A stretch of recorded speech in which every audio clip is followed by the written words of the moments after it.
आणि आता बातमीपत्रामध्ये पुढे वळणार आहोत, पाहणार आहोत गावाकडच्या बातम्या. त्याआधी एक नजर महत्त्वाच्या बातम्यांवर.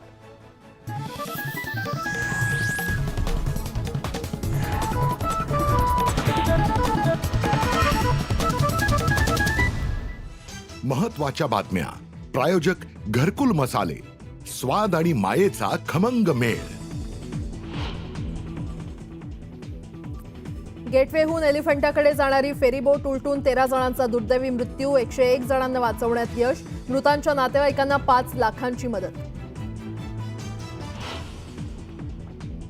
उरण जवळच्या कारंजा परिसरातील समुद्रात नौदलाच्या स्पीड बोटीची नीलकमल बोटीला धडक. अपघात होतानाचा व्हिडिओ समोर. नेव्ही आणि पोलिसांकडून अपघाताची चौकशी होणार. मंत्रिमंडळाचं खातेवाटप पुन्हा लांबणीवर. मुहूर्त अधिवेशन संपल्यावर सूत्रांची माहिती. खातेवाटप मुंबईत होण्याची शक्यता. भाजपा आमदार रेशीमबागेत जाणार. मित्रपक्षातील आमदारांनाही रेशीमबागेत उपस्थित राहण्याच्या सूचना. अजित पवार जाणार का, याकडे लक्ष. विधान परिषद सभापती पदाची निवडणूक बिनविरोध. भाजपचे राम शिंदे आज स्वीकारणार सभापती पदाचा पदभार. राज्यातील नागरिकांवर एसटी भाडेवाढीची टांगती तलवार. महामंडळाकडून 14.95% भाडेवाढ करण्याचा प्रस्ताव. राज्य सरकार अंतिम निर्णय घेणार.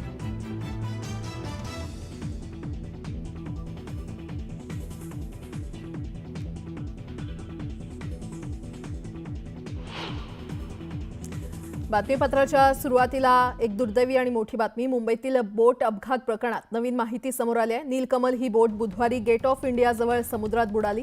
या अपघातात 13 जणांचा मृत्यू झालाय. त्यातील 3 जण हे नौदलाचे आहेत, तर 10 नागरिक असल्याचं मुख्यमंत्र्यांनी सांगितलंय.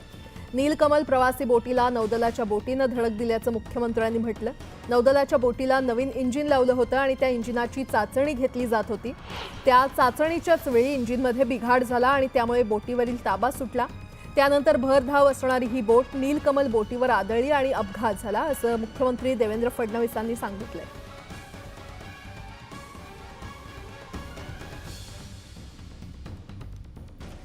तर नव्या इंजिनाची चाचणी खरं तर या बोटीमध्ये सुरू होती आणि त्या चाचणी दरम्यानच इंजिनामध्ये बिघाड झाला आणि ही बोट नौदलाच्या बोटीनं खरं तर नीलकमल प्रवासी बोटीला नौदलाच्या बोटीनं धडक दिली आणि हा दुर्दैवी अपघात झाला.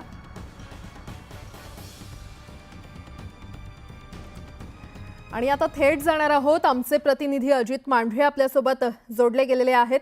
अजित, काल गेट ऑफ इंडिया जवळ समुद्रामध्ये ही बोट बुडाली. त्यामध्ये 13 जणांचा आतापर्यंत मृत्यू झाला असल्याचं कळतंय. बचाव कार्य काल पूर्ण झालेलं आहे. आता सध्या तिथे काय सुरू आहे, काय अपडेट?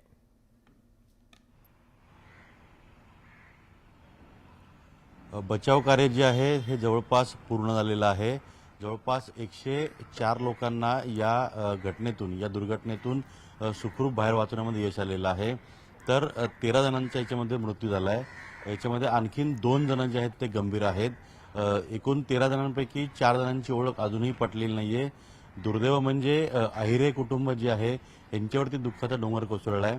नवरा बायको आणि मूल असे अंधेरी इथं मुलावरती उपचार करण्याकरता ते आले होते, नाशिकहून आले होते आणि त्या दरम्यान थोडा वेळ मिळाला म्हणून बाळाला घेऊन ते मुंबई फिरायला आले होते आणि याच वेळी एलिफंटा बघण्याची इच्छा त्यांनी व्यक्त केली आणि इथून त्यांनी ही नीलकमल बोट जी आहे ती पकडली होती. फेरी बोट आहे ही आणि इथूनच हा अपघात झाला आणि या अपघातामध्ये दोघंही दाम्पत्य म्हणजे अहिरे दाम्पत्य आहेत आणि त्याचबरोबर त्यांचं बाळ जे आहे हे तिघही दगावलेली आहेत. ही अत्यंत दुर्दैवी घटना आहे. याचबरोबरीनं आपण जर पाहिलं तर सेंट जॉर्ज हॉस्पिटलमध्ये सध्या मी आहे आणि या हॉस्पिटलमध्ये साधारणपणे 9 जणांवरती कालपासून उपचार केले गेलेले आहेत. आता ताजी माहिती जी मिळते त्यानुसार इथं एकही रुग्ण जो आहे तो अजूनही इथे उपचार घेत नाही. ज्यांना इथं आणलं होतं, जे प्रवासी इथे आले होते त्यांच्यावरती उपचार करून त्यांना घरी सोडलं गेलंय आणि 3 जण जे आहेत त्यांच्यावरती इथं उपचार सुरू होते, त्यांना दुसरीकडे शिफ्ट केल्याची माहिती जी आहे ती आपल्याला मिळते. पण संपूर्ण या प्रकरणाची माहिती असेल तर नेव्ही जे आहे, नेव्हीच्या संपूर्णपणे टीमनं हे संपूर्ण प्रकरण जे आहे त्याचा तपास असेल किंवा शोधकार्य असेल हे पूर्णपणे ताब्यात घेतलंय. त्यामुळे कोणत्या व्यक्तीवरती कुठं उपचार सुरू आहेत किंवा कोणती व्यक्ती कुठं आहे, मृतदेह जे आहेत ते बहुतांश मोरा आणि जेएनपीटीचं जे हॉस्पिटल्स आहेत तिथं आहेत आणि त्यामुळे बरेचशी लोक तिकडे गेलेली आहेत आणि अनेकांना नातेवाईक जेव्हा इथे येतात तर तेव्हा त्यांना त्यांच्या संपूर्ण माहिती जी आहे हॉस्पिटलमार्फत दिली गेलेली आहे. काही उपचार इथं घेतात अशी देखील माहिती मिळते, पण पूर्णतः पण जर पाहिलं तर या घटनेमध्ये अत्यंत म्हणजे वेळ आला होता आणि काळे आला होता असं म्हटलं तरी वावं ठरणार नाही. कारण का समोरासमोर एक व्हिडिओ जो आपण पाहिला की समोरासमोर नेव्हीची बोट टेस्टिंगची जी दृश्य जी आहेत ती अनेक जण आपल्या मोबाईलमध्ये कैद करत होती आणि त्याच वेळी हा अपघात झाला.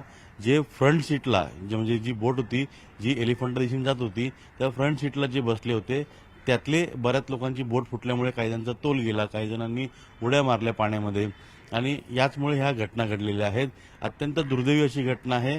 आतापर्यंतच्या या सर्व इतिहासामध्ये म्हणजे एलिफंटा केव्हजला जातात जे तिथे म्हणजे फेरी बोट जे आहेत, प्रवासी बोट जे आहेत किंवा पर्यटन बोट जे आहेत त्यामधली सर्वात मोठी दुर्घटना ही आहे असं म्हटलं तरी वावगं ठरणार नाही. कारण इतक्या मोठ्या प्रमाणामध्ये लोकांचा मृत्यू होणं अद्याप अशी घटना या संपूर्ण परिसरात मुंबईच्या आणि एलिफंटा अतिशय दुर्दैवी घटना ही कालची होती आणि त्यामुळे आता पुढे नेमकं आता कशा प्रकारे काळजी घेणं गरजेचं आहे हे पाहणं महत्त्वाचं ठरणार आहे. अजित, धन्यवाद या सविस्तर माहितीसाठी. दरम्यान नाशिकहून मुंबईमध्ये बाळाच्या उपचारासाठी आलेल्या अहिरे कुटुंबियांनी दुपारच्या मोकळ्या वेळेत एलिफंटा लेणी फिरण्याचा प्लॅन केला. तोच त्यांचा आयुष्याचा अखेर ठरला. अचानक नौदलाच्या स्पीड बोटीच्या धडकेनं झालेल्या अपघातात तिघांचा मृत्यू झालाय.